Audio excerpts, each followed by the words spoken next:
안 소장은 뜬금없이 안목치수 얘기하다가 뭐 아파트에 대해서 이렇게 얘기를 하느냐.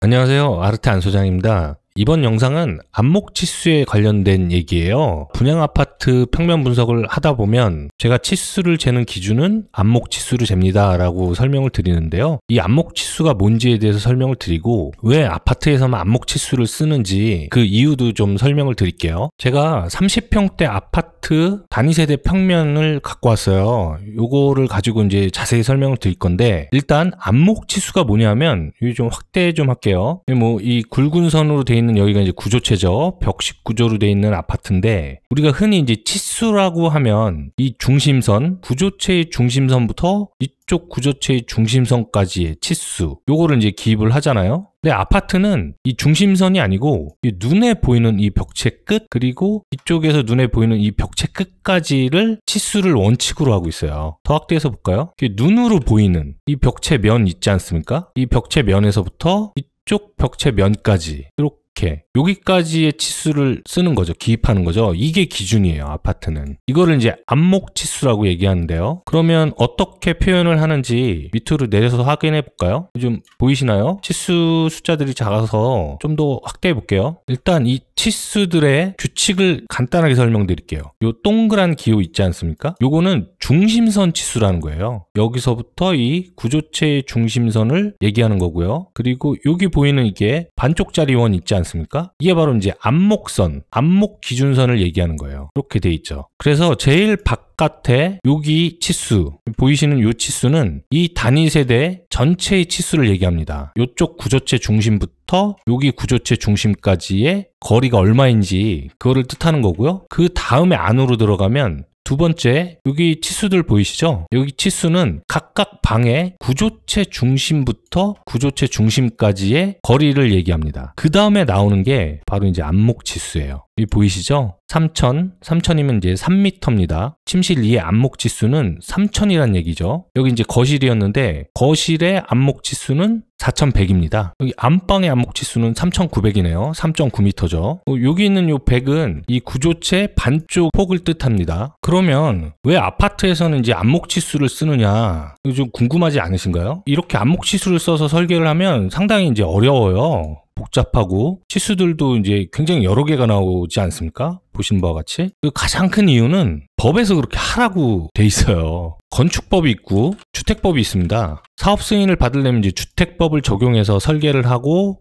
승인을 받아야 되는데, 주택법 하위에 주택 건설 기준 등에 관한 규칙이라는 이 법 문구 안에 사업 승인을 받는 공동주택은 안목치수를 적용해서 설계를 하라라고 명시가 돼 있어요. 그러면 왜 주택법에서는 안목치수를 적용을 해서 설계를 하라고 했을까요? 그 이유는 조금 이제 과거로 좀 올라가야 되는데요. 이 아파트라는 게요, 사실 굉장히 보급형 주거예요. 그러니까 싸게 빨리빨리 많이 지어서 공급을 할 수 있는 최적의 조건을 갖추고 있는 게 바로 아파트입니다. 뭐 지금이야 이 아파트가 또 다른 하나의 이제 주거 문화로 완벽하게 자리를 잡고, 대한민국에서는 뭐 아파트만한 주거가 없다고 말할 정도로 굉장히 선호를 하죠. 이 아파트라는 건축물은 몇 가지 특징이 있어요. 첫 번째 뭐냐면 주로 벽식 구조를 채택하고 있어요. 지금이야 혼합 구조도 많이 쓰고 뭐 라멘조, 기둥식 구조도 쓰고 하지만 아직까지도 벽식 구조를 벗어나지 못하고 있죠. 일단은 내부의 공간 활용이 너무 좋습니다, 벽식 구조가.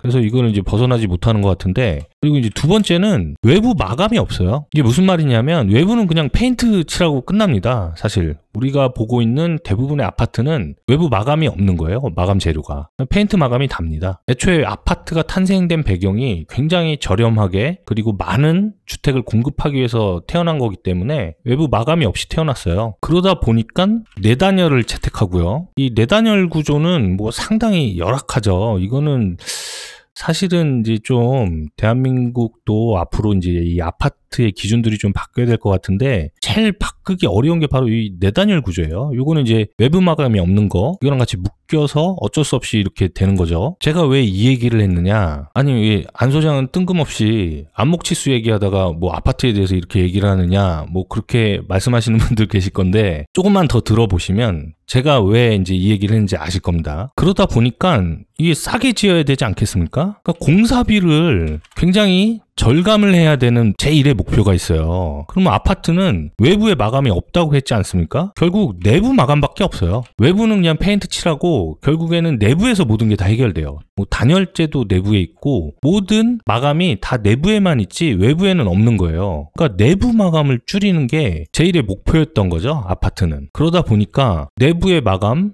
뭐 흔히 뭐 타일도 있고 벽지도 있고 뭐 석고보드도 있고 여러 개가 있는데 이런 마감들의 재료가 하나에 이제 모듈화돼 있었어요. 주로 300단위는 이제 30cm입니다. 건축은 밀리미터를 쓰니까요. 이 300단위로 모든 마감 재료들이 공급이 되고 있었던 거죠. 이 300단위 흔히 뭐 한자죠. 그래서 뭐 농 같은 경우에도 뭐 10잔이, 12잔이 이렇게 얘기하는 게 다 300단위입니다. 그러다 보니까 이제 아파트를 국가에서 주도적으로 이제 공급을 시작하면서 아파트의 방의 크기, 실의 크기는 300단위로 해라. 이렇게 이제 위에 법에서 기준을 정한 거죠. 이게 흔히 이제 MC 기준이라고 하는데 모듈러 코디네이션이라고도 합니다. 그래서 이거를 법으로 이제 정해놓은 거예요. 방들은 300단위를 벗어나지 마라.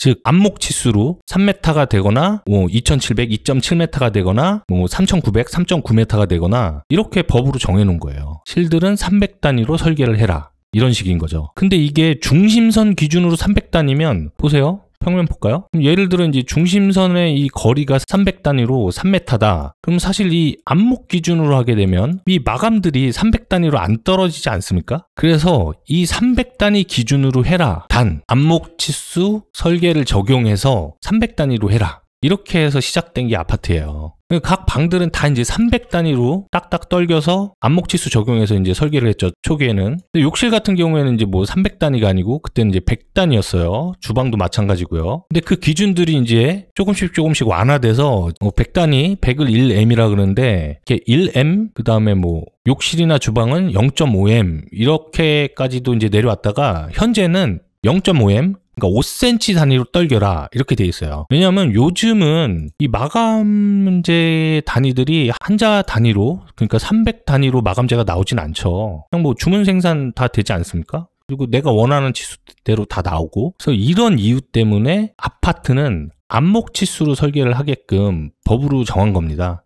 즉 결론을 말씀드리면 아파트는 저렴하게 져야 되기 때문에 외부 마감은 없고 내부 마감이 다이니 이 마감재의 로스를 줄여라. 300단위로 방을 다 떨겨 놓으면 옛날에는 이제 마감 기준들이 다 300단위로 있었으니 버리는 게 없는 거예요. 그래서 굉장히 이제 공사비가 절감이 되는 거겠죠. 그러다 보니까 안목 치수로 설계를 해야만 내부 마감재가 300단위로 딱딱딱 떨어지는 거예요. 300단위로 안 떨어지는 욕실들 가보시면 이제 타일들, 쪼가리 난 타일들이 붙여져 있는 거 보시면 조금 불편해 하시는 분들도 계세요. 그래서 그런 이제 잘라내고 나머지는 버리게 되니까 그게 이제 낭비라고 생각했던 거예요. 뭐 현재에도 관성들이 많이 남아있죠. 그래서 보면 침실들은 3M 300단위로 많이 맞춰요. 뭐 거실도 여기 뭐 4100인데 사실 뭐 4200, 뭐 4500 뭐 이런 식으로 3M 단위로 많이 맞췄죠. 뭐 안방도 마찬가지고요. 옆에 뭐 깊이 볼까요? 이 깊이 여기 이제 3300 11자죠. 이런 식으로 맞춘 거예요. 그래서 여기에 마감재, 뭐 벽지라든가 아니면 뭐 기타 등등의 마감재를 붙였을 때 이게 300단위니까 버리는 게 없이 딱 깔끔하게 끝나는 거죠, 마감이. 이 안목 치수를 적용하게 되면 이 공차라는 게 있어요. 그러니까 허용 오차. 우리가 이제 이 골조, 이 구조체인데 이 구조체를 이제 콘크리트로 만들지 않겠습니까? 그러면 요 예를 들어 여기 안목 치수가 3000이에요. 그러면 이 3000에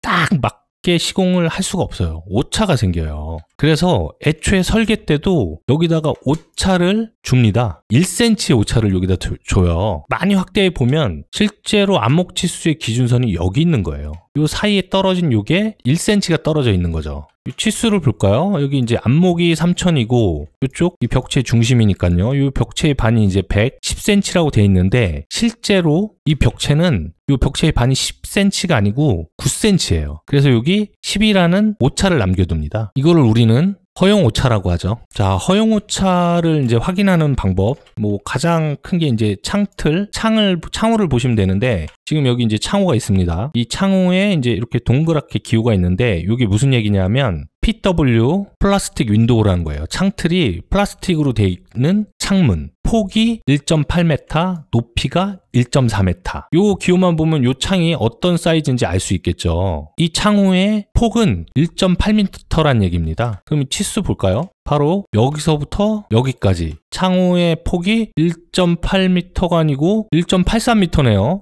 이거 뭔가요? 이렇게 치수 잘못된 거 아닙니까? 30이 더 큰데? 라고 말씀하시는 분도 계시겠지만, 이 확대해서 볼게요. 자세히 보시면 이 아까 말씀드렸지 않습니까? 이 콘크리트로 지어진 구조체는 오차를 허용해요. 근데 이제 창틀 같은 경우에는 10이 아니고 15를 준 거죠. 여기서. 그러니까 MC 기준을 15로 이쪽에 코디네이션 해갖고 넣은 거죠. 오늘 영상은 여기까지고요. 어떻게 재밌으셨나 모르겠네요. 도움이 되셨으면 좋아요, 구독하기 부탁드리고요. 저는 또 다음 영상에서 뵐게요.